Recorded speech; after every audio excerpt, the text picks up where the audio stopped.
What is up, 7 Stars family and human debris? I am just a simple new type, and in this episode we are diving straight into Iron-Blooded Orphans Season 2. The year is now post-disaster 325, and Tekkadan has been growing on Mars and gaining notoriety. However, the 7 Stars are ready to shut down their reign on Mars. Let's not waste any time, and let's get into this.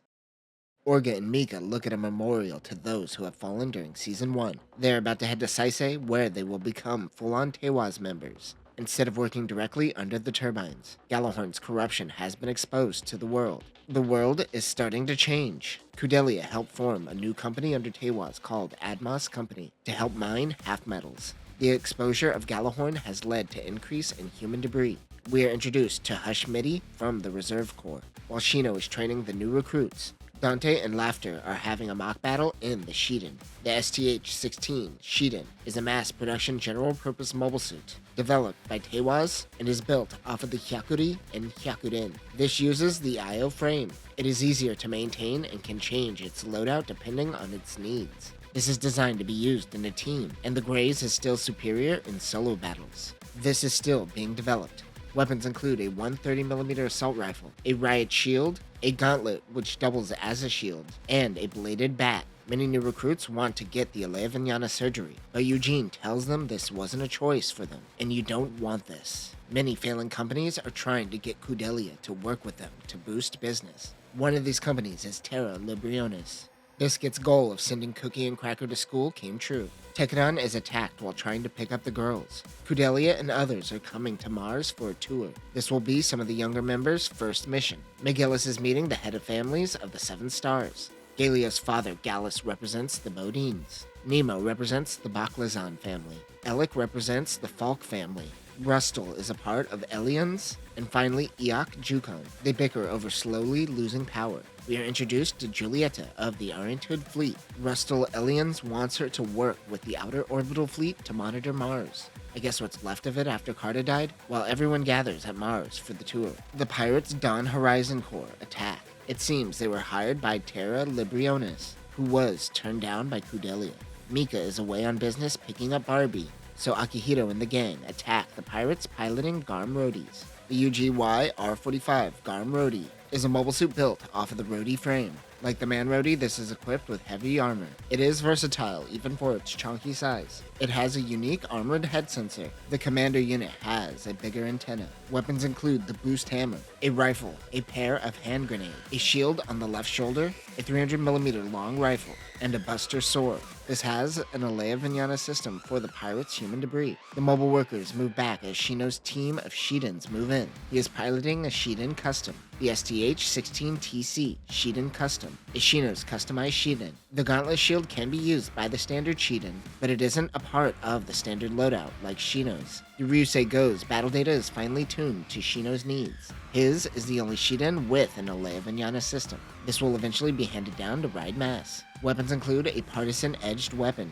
and an assault rifle. They take out one squad with Shino destroying the Garmrodi unit, but another squad is moving in on their location. Orga talks a big game about perseverance to Kudelia, but then Mika makes his appearance. Orga says, "Oh, Mika's here. Never mind. We got this." He is piloting the upgraded Barbie. The ASW-G-08 Gundam Barbatos Lupus is upgraded by Teiwaz on Saisei. Based on Mika's battle data, he defaults to melee, so they decided to make it a melee unit. It has also been finely tuned for Mika's needs, including a lengthened frame, better suspension in the legs, and upgraded joints. There are extra waist thrusters. This actually has a worse operating time, but it hasn't bothered Mika. He also defaults to the new and better balanced twin mace. Other weapons include a sword mace, 200mm arm guns, a close to mid-range rocket launcher, a new longsword, a variable mace, and a large railgun. The mobile suit also has a subarm and, of course, the AVS. Mika begins smashing heads. He is now known as the Devil of Tekkadan.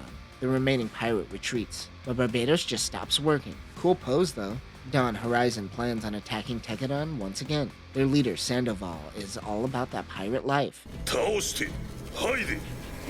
Okay, he's all about that made-for-TV pirate life because it doesn't include rape. It turns out Nobilis is trying to use Terra Librionis like he did with Kudelia, but he finds them useless now. Orga is going to send Kudelia to the farm to lay low. Atra makes Kudelia a harem bracelet. Mika's bracelet smells like blood. Oh no, it's Toto, and he's here to offer the children candy. Tekkadan has been helping Montag under the table. He seems to know about Dawn Horizon and wants them subjugated. Subjugated? This jailbait lover is always making things weird. Orga accepts his offer as it is beneficial for both. They pass this on to McMurdo and Jasly Dunham-Eagles, who seems to be the Tewa's money man. I didn't realize Chad's full name is Chad Chadden. I aspire to be this level of Chad. He is telling the Earth Tekkadan branch that they are fighting pirates, so their supplies on Earth will be lighter than usual. Aston is one of the brewers, human debris that joined Tekkadan after Akihito's brother got squished like a pancake. Aston is kind of an ass. He, along with Takaki and his sister Fuka, are living in Alberta. While everyone is eating Atra's stew made of real chicken, wow. Hush tells Nadi that he wants to be a mobile suit pilot. He wants to get the Alea system, but he is too old.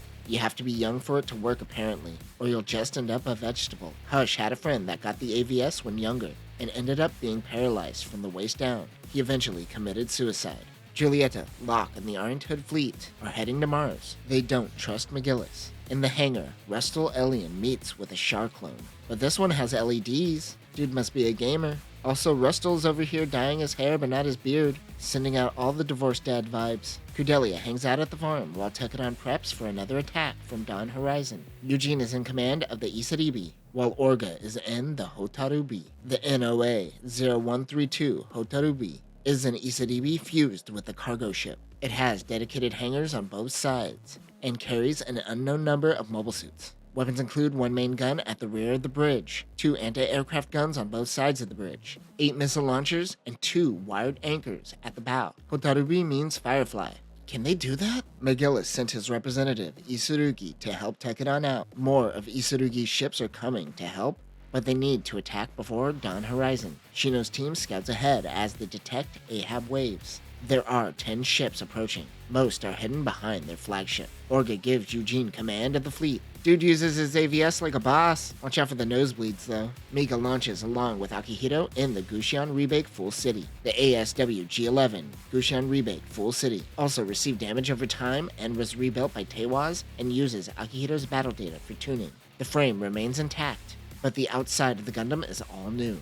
Weapons include the scissor variable rear armor, the knuckle guard, a single rocket in the forearm, a 120mm long-range rifle, the Gushan Rebake halberd, a smoothbore gun, and a railgun. It also has a sub-arm and enhanced sights. Akihito 2 wanted this to be a close combat mobile suit. Generator output is improved. Isurugi joins the battle in a Schwalbe Graze. Tekkadan deploys nano-mirrored chaff. Ride tells Akihito to go resupply. Oh hey, Ride's here. Meanwhile, Mika is showing off his mace. It is his turn to resupply. That is when 2 Hugos join the battle. The IPP 66305 Hugo was developed during the Calamity War and is a high-mobility mobile suit designed for close to medium-range combat. Its go-to technique is to deploy the Shot Lancer claws and or leg claws, and then finish off the enemy with a melee weapon. The cockpit is located in the head, making it easier to bail out. This is built on top of the hexaframe.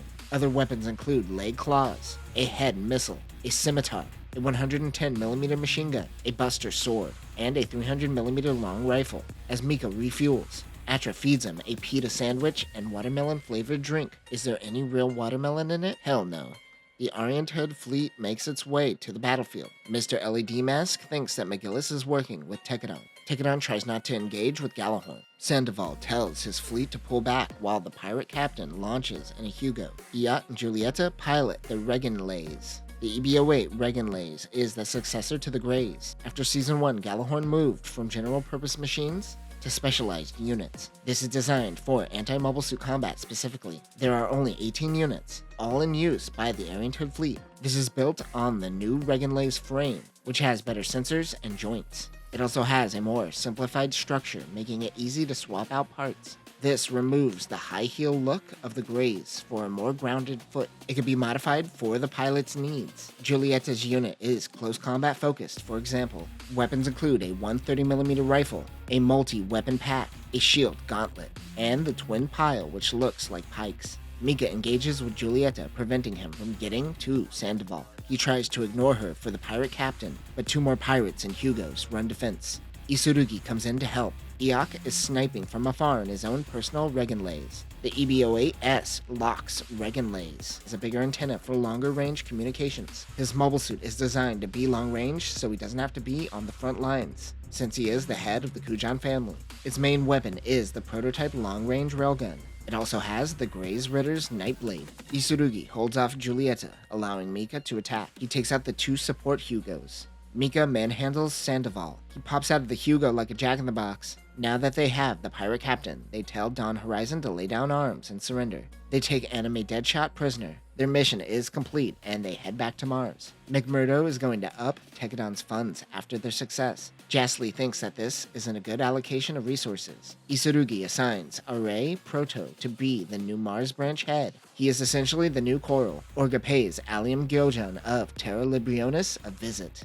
They know they hired Dawn Horizon. Orga says, "So, you made the biggest mistake of your life. How are you going to fix this?" Orga demands that they pay double the reparations of the damage incurred during the battle. Allium tries to get Gallahorn on the phone, but they shoot one of his men and tell him Gallahorn ain't coming. "Aw, you made Mika drop his dates. I guess you have to die." Unlike the turbines, Mika's bitches seem to manage themselves. Speaking of the turbines, they and Eugene look out at the future Crise half-metal mines. The land surveyor shows them something they found while digging. It looks like a Gundam frame. Orga meets with McGillis. He wonders what he is after.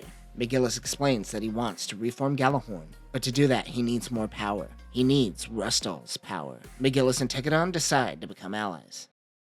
And that will do it for our first dive into the 2nd season of Iron-Blooded Orphans. Much has changed in those 2 years as Tekkadan grows. The goal now for Tekkadan and McGillis is simple: take down the 7 stars. Next time, Tekkadan on Earth runs security for a ceremony at Arbrow. The economic blocks begin fighting against one another, and after the battle, Tekkadan decides to leave Earth. That will do it for now, human debris. Remember, every member of your harem deserves a bracelet. Peace.